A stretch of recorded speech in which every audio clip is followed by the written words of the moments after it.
C'est le printemps, les joueurs de différents niveaux vont participer dans les prochaines semaines à des écoles de hockey, des ligues de printemps. L'une d'entre elles tire son épingle du jeu. Elle a une approche pédagogique très différente. Voici notre reportage sur la Ligue de perfectionnement Hockey Raptor.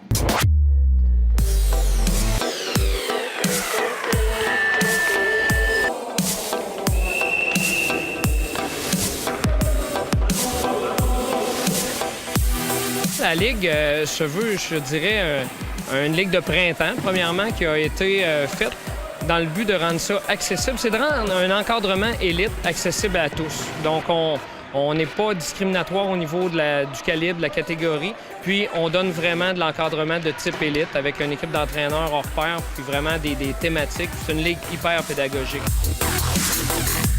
Il y a des écoles de hockey, il y a des ligues de hockey. Et nous autres, on a décidé de jouer en plein milieu des deux. Donc, on est une ligue-école. Donc, on se permet d'être axé extrêmement sur le processus, sur les apprentissages, avec toutes sortes d'outils là, qui font en sorte que le jeune progresse puis évalue ses objectifs et tout. Et en même temps, on se retrouve dans une ligue compétitive où il y a un enjeu, où il y a une coupe à la fin. On se sert du hockey pour amener l'enfant, le joueur à un autre niveau, au niveau social, au niveau humain. C'est pas seulement du hockey, c'est vraiment un aspect psychologique qui est super intéressant. Puis ça, on retrouve pas toujours ça dans le hockey mineur traditionnel. On est plusieurs universitaires sur le programme, puis on s'est donné comme mission, je te dirais, d'enseigner puis de rendre accessible à tous la pédagogie du hockey. Parce que des fois, bon, on sait c'est quoi une sortie de zone, on a notre analyse là, des matchs de hockey de la Ligue nationale, mais vraiment, là, quand on parle d'aspects spécifiques, comment bien jouer un contre un, comment se placer devant le but, exemple, ce soir, on voyait à l'écran déviation, rebond, tous ces principes-là, là, des principes de tactique individuelle, des habiletés techniques, un petit peu de collectif, mais on garde ça surtout pour les matchs dans notre pédagogie interactive. On a des cahiers d'évaluation. Chaque joueur a un cahier, un journal de bord qu'il doit remplir. On a des objectifs pour chaque match, chaque entraînement.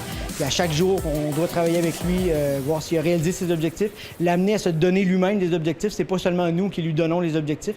On l'amène à s'auto-évaluer. On essaie de le forcer à réfléchir un peu, essayer de se trouver des points forts, des points améliorés. Puis c'est ça qui est très différent des autres programmes de hockey. L'enfant a, avec son journal de bord, là, à progresser à travers ses objectifs personnels ici. Puis on travaille en fonction de lui. Fait qu'on part de ce que lui veut accomplir dans sa vie de jeune hockeyeur. Puis à ce moment-là, on lui trouve des outils, puis on travaille avec lui pour réussir là, tranquillement durant la saison là, à acquérir des habiletés ou une conception justement là, de son style de jeu ou comment, en fait, il pourrait collaborer à travers son équipe avec ses coéquipiers là, pour justement là, accéder là, à ses objectifs personnels. Moi, je suis issu des milieux sport-études.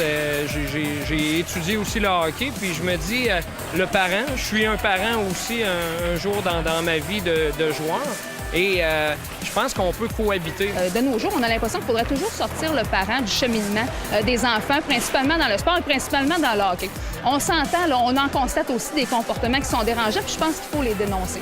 Par contre, nous, on a une approche qui est différente en disant, mais peut-être que si on informait davantage le parent, si on amenait le parent à travailler en équipe avec nous, c'est un peu aussi pour ça qu'on travaille avec un microcast. Donc, les parents dans les estrades sont au courant des interventions pédagogiques qui se fait sur la glace.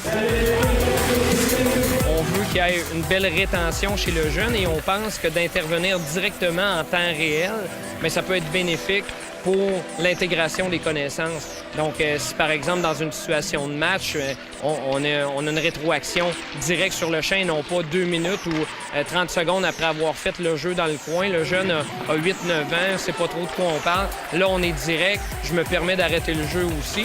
Et ce qui est fabuleux, bien évidemment, avec le micro, bien, c'est que les autres joueurs entendent. Les entraîneurs sont conscients des interventions et peuvent appuyer les directives. Puis les parents sont témoins aussi du type d'enseignement qu'on donne.